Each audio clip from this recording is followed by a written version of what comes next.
Good evening, Chairwoman Calhoun and members of the Joint Committee. My name is Tracy Lamb, and I'm a board member of the South Carolina Children's Trust and a resident of Greenville County.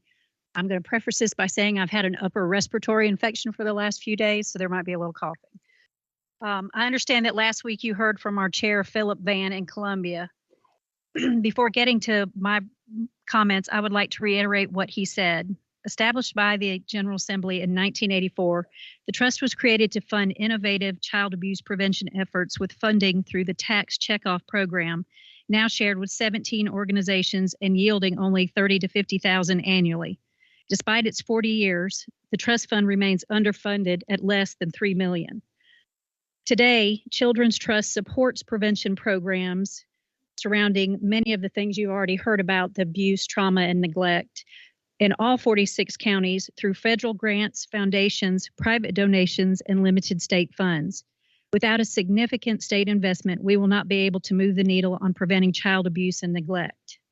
I'd like to take the rest of my time to answer the questions that were asked last week. Representative Suchler, I believe you asked if we had a waiting list for our home visiting programs. In many areas of our states, yes, we do.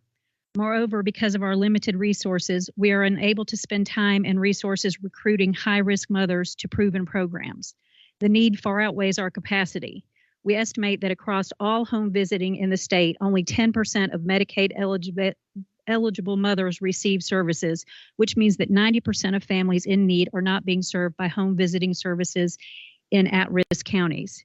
Most of our recent needs assessment found that 96% of counties in the state are at risk for poor prenatal, maternal, newborn, or health child outcomes.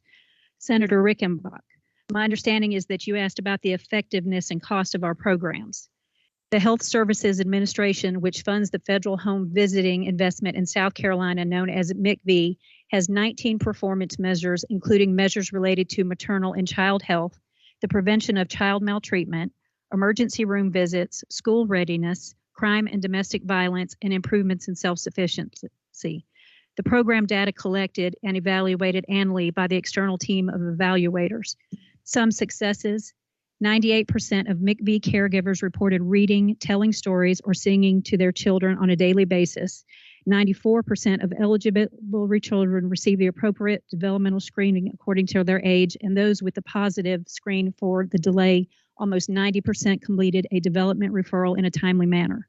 More than 87% of the MICV children had their last recommended child visit based on their age. As I conclude, I would ask you once again to leave a lasting legacy for the children of South Carolina by directing funding directly to the Children's Trust Fund, which will be used to support and prove evidence-based child abuse and neglect efforts in our regions.